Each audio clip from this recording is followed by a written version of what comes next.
Dear students, welcome to Hindi chamber. ഞാൻ Babu N Panakkal.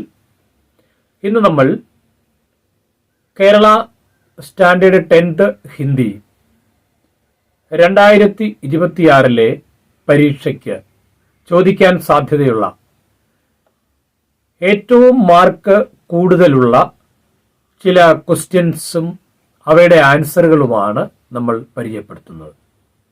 10ാം ക്ലാസ്സിലെ ഹിന്ദി പരീക്ഷയിൽ 10ാം ക്ലാസ്സിലെ ഹിന്ദി ചോദ്യപേപ്പറിൽ ഏറ്റവും കൂടിയ മാർക്ക് 4 മാർക്കാണ്.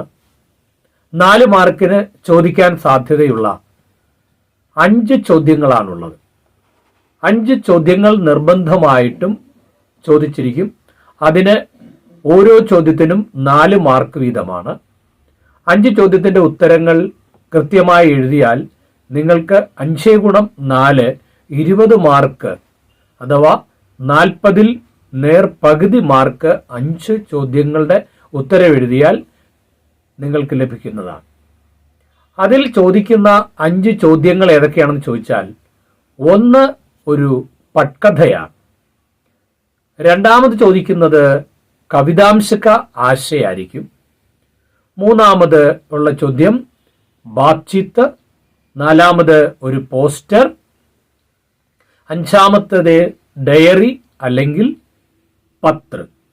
ഇങ്ങനെ ഈ 5 ചോദ്യങ്ങളും ഇല്ലാത്ത ഒരു ചോദ്യവും പേപ്പർ പോലും പരീക്ഷയ്ക്ക് ഉണ്ടായിരിക്കുകയില്ല. ഈ ചോദ്യങ്ങൾക്കെല്ലാത്തിനും 4 മാർക്ക് വീതം ലഭിക്കുന്നതാണ്.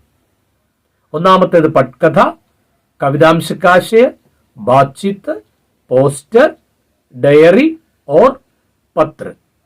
ഡയറി നന്നായിട്ട് പഠിച്ചിട്ടുണ്ടെങ്കിൽ നിങ്ങൾ പത്ര എഴുതാതിരിക്കുന്നതാണ് നല്ലത്. ഈ 4 ചോദ്യങ്ങളും അവയ്ക്കുള്ള ഉത്തരങ്ങൾ എഴുതുമ്പോൾ ശ്രദ്ധിക്കേണ്ട കാര്യം, 4 മാർക്കിന്റെ ചോദ്യങ്ങളുടെ ഉത്തരം എഴുതുമ്പോൾ അവ ഓരോ മുഴുവൻ പേജിലായിരിക്കണം എഴുതേണ്ടത്. മറ്റു ചോദ്യങ്ങളുടെ ഉത്തരം എഴുതിയതിന്റെ ബാലൻസ് വരുന്ന പേപ്പറിൽ എഴുതാതിരിക്കുക. ബാലൻസ് വരുന്ന പേജിൽ എഴുതാതിരിക്കുക. പകരം ഒരു പുതിയ പേജിലായിരിക്കണം 4 മാർക്കിന്റെ ചോദ്യത്തിന്റെ ഉത്തരം എഴുതാൻ.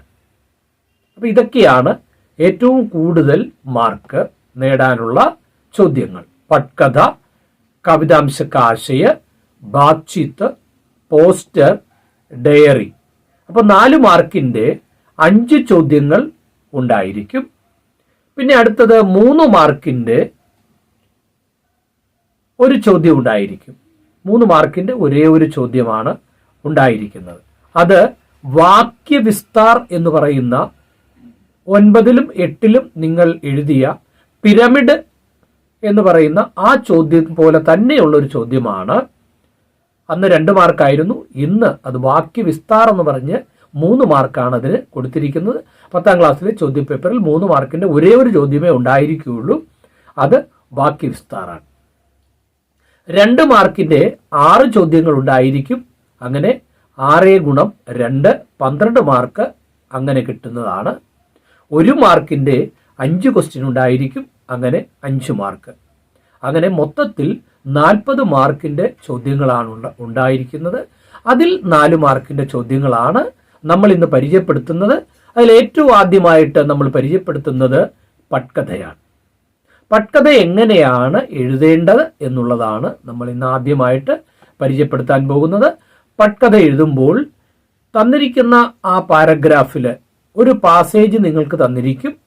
നിങ്ങൾ പഠിച്ച പാഠത്തിലെ ഏതെങ്കിലും ഒരു പാസേജാണ് തരുന്നത്. ആ പാസേജ് വായിച്ചിട്ട് ആ പാസേജിനെ അടിസ്ഥാനമാക്കിയാണ് പട്കഥ എഴുതാനായിട്ട് പറയുന്നത്. അപ്പോൾ ഓരോ ചാപ്റ്ററിൽ നിന്നും പട്കഥ ചോദിക്കാം. പ്രധാനമായിട്ടും ഖിഡ്കിയിൽ നിന്ന് പട്കഥ ചോദിക്കാനുള്ള സാധ്യതയുണ്ട്. അതേപോലെ റൈൻ ബസേരേമയും എന്ന് പറയുന്ന ചാപ്റ്ററിൽ നിന്ന് ചോദിക്കാം. അതേപോലെ പരീലട്കിയിൽ നിന്ന് ചോദിക്കാം. വൈറ്റ് ക്യാപ്പ് എന്ന് പറയുന്ന ആ ചാപ്റ്ററിൽ നിന്ന് ചോദിക്കാം. അങ്ങനെ എല്ലാ ചാപ്റ്ററിൽ നിന്നും തന്നെ പട്കഥ ചോദിക്കാനുള്ള സാധ്യതയുണ്ട്. അതിൽ പട്കഥ എങ്ങനെയൊക്കെ എഴുതേണ്ടത് എന്ന് നമുക്ക് ആ പട്കഥയുടെ ഒരു ഫോർമാറ്റ് എന്നുള്ള രൂപത്തിൽ ഇപ്പോൾ നമുക്ക് ഈ വീഡിയോയിൽ ചെയ്യാം. പട്കഥയ്ക്ക് നിങ്ങൾ നേരത്തെ പറഞ്ഞതുപോലെ തന്നെ ഒരു ഫ്രഷ് പേജ് എടുക്കുക, ഒരു പുതിയ പേജിലായിരിക്കണം. ക്വസ്റ്റ്യൻ നമ്പർ ഇട്ടതിന് ശേഷം പേജിന്റെ നടുക്കായിട്ട് മുകളിൽ പട്കഥയ്ക്ക് ഒരു ശീർഷക എഴുതേണ്ടതാണ്.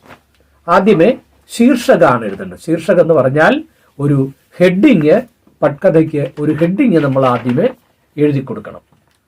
ഹെഡിങ് അഥവാ ശീർഷക എഴുതി കഴിഞ്ഞാൽ എങ്ങനെയാണ് ശീർഷകം എഴുതേണ്ടത്? ആ തന്നിരിക്കുന്ന പാസേജിൽ എന്തിനെക്കുറിച്ചാണോ പറയുന്നത്, അല്ലെങ്കിൽ ആരെക്കുറിച്ചാണോ കൂടുതൽ പറയുന്നത്, ആ ആളിന്റെ പേരോ അല്ലെങ്കിൽ ആ സംഭവത്തെ കുറിച്ചോ എഴുതുന്നതാണ് ഹെഡിങ് എന്ന് പറയുന്നത്. അത് കഴിഞ്ഞ് ദൃശ്യ ഏക് എന്നെഴുതുക. അതിനുശേഷം എഴുതേണ്ടത് സ്ഥാൻ, അതിനുശേഷം സമയ്, അതിനുശേഷം പാത്ര, പട്കഥയിൽ വരുന്ന കഥാപാത്രങ്ങൾ ഏതൊക്കെയാണ്, പാത്ര, പിന്നെ ഉമ്ര എഴുതണം. ഉമ്ര എന്ന് പറഞ്ഞാൽ അവരുടെ പ്രായം, പിന്നെ വേഷഭൂഷ, അവരുടെ വേഷഭൂഷാദികൾ എഴുതുക. അതിനുശേഷമായിരിക്കണം നമ്മൾ അതിൽ സംഭാഷണം എഴുതേണ്ടത്. സംഭാഷണം എഴുതുന്നതിന് മുമ്പ്, സംഭാഷണം തുടങ്ങുന്നതിന് മുൻപ് എന്താണ് സംഭവിക്കുന്നത് എന്ന് നമ്മൾ എഴുതുക. ഇപ്പോൾ ഉദാഹരണത്തിന് ഖിഡ്കിയാണ് ചോദിക്കുന്നതെങ്കിൽ ഖിഡ്കിയിൽ സംഭാഷണം തുടങ്ങുന്നത് തന്നിരിക്കുന്ന പാരഗ്രാഫ് ആ ഷോള് വിൽക്കുന്ന സ്ത്രീയെ സംബന്ധിച്ച് ഉള്ളതാണെങ്കിൽ ആ ഷോള് വിൽക്കുന്ന സ്ത്രീ വരുന്നതായിട്ട് നമ്മൾ എഴുതുന്നു. കജരാരി ആംഖോं वाली एक युवती उन दोनों के पास आती है, वह शॉल बेचने वाली युवती है, पत्नी से शॉल बेचने के लिए बातें करते हैं എന്ന് പറഞ്ഞിട്ട് ആദ്യമേ യുവതി, അതിനുശേഷം ആ യുവതി എങ്ങനെയാണ് ചിരിച്ചുകൊണ്ട് മുസ്കുരാത്തേ ഹുയേ എന്ന് പറഞ്ഞുകൊണ്ട് വേണം നമ്മൾ എഴുതാൻ. അപ്പോൾ ഈ പട്കഥ ഇതിൻ്റെ വിശദമായ ഒരു ക്ലാസ് നമ്മൾ അടുത്ത ക്ലാസ്സിൽ ഇടുന്നതാണ്.